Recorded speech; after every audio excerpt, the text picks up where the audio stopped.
কি ব্যাপার, তুমি বাবুকেও স্কুলে নিয়ে গেলা না, আবার এইখানে বসে ঝিমাচ্ছ? কি হয়েছে তোমার? আমরা এমন দেশে বসবাস করি, এই দেশে তো বাচ্চাকে স্কুলে পাঠাতেও ভয় করে। যতবার মাইলস্টোন স্কুলের ঘটনাগুলো চোখের সামনে আসতেছে আর বুকের ভিতর কেঁপে উঠতেছে। আর এইগুলো দেখার পরে দেখো, আমি রেডি হয়ে বসেও বাচ্চাকে স্কুলে নিয়ে যাই নাই। নিজের বুকের ভিতরে ভয় করতেছে যে ওই বাচ্চাগুলোর দিকে তাকালে মানে নিজের বাচ্চার চেহারা ফুটে উঠতেছে। বাবা মাগুলো কিভাবে এত কষ্ট সহ্য করবে বলো তো? ওই বাবা মার এমনও আছে, অনেক বাবা মা বাচ্চা সকালে ঘুম থেকে উঠতে চায় না, আমার বাবা উঠতে চায় না, আমি স্কুলে হ্যাঁ, এটাই স্বাভাবিক। সেই বাচ্চারা স্কুলে যায় না, এমনও তো বাবা মা আছে যারা জোর করে বাচ্চাকে স্কুলে পাঠাইছে।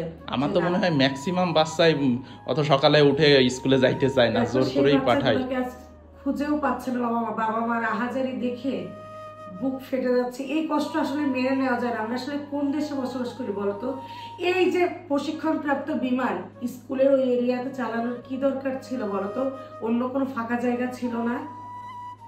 আসলে সত্যি কথা বলতে কি, আমরা মানুষ হয়েও আসলে আমাদের ভিতরে মনুষ্যত্ব নাই।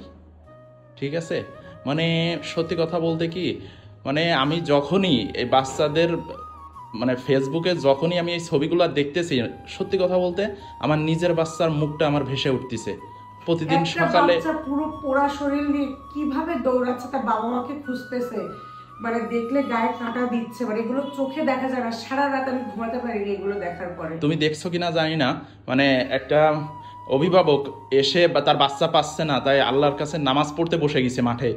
মানে তুমি দেখছো কিনা, আসলে দেখলে খুবই খারাপ লাগতেছে। কোন দেশে বসবাস করি বলতে পারো? যেখানে এত বড় বিপদ হয়েছে, এত বড় দুর্ঘটনা ঘটছে, সেখানে আমরা মানুষের পাশে দাঁড়াবো নিঃস্বার্থভাবে। সেখানে দেখো আমাদের দেশের মানুষজন কতটা লোভী, মানে কতটা সুযোগ সন্ধানী। যেই দেখছে ওখানে প্রচুর পরিমাণ পানির প্রয়োজন, 20 টাকার পানি, পানির অপর নাম জীবন, সেই 20 টাকার পানির দাম 600 টাকা। চিন্তা করা যায়? রিক্সাওয়ালারা কই, বিত্তবান সবাই যে খারাপ হয় তা তো না, রিক্সাওয়ালা সহায়তা করে না?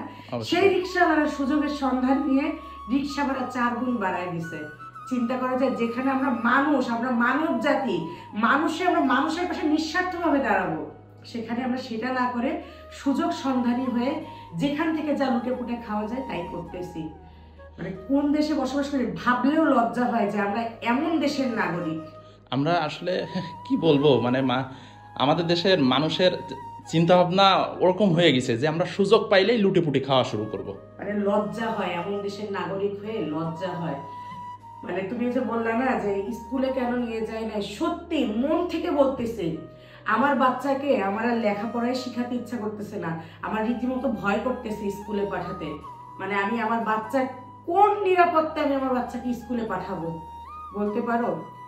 মানে মাইলস্টোন স্কুলের ঘটনাটায় সত্যি এমন ঘটনা চোখে দেখা যায় না, আর মেনেও নেওয়া যায় না। আল্লাহ এই সকল বাবা মাদেরকে ধৈর্য ধরার তৌফিক দান করুক। আমি আল্লাহর কাছে এইটুকুই চাচ্ছি, আল্লাহ তাদের অনেক অনেক গুণ ধৈর্য বাড়ায় দিক আল্লাহ।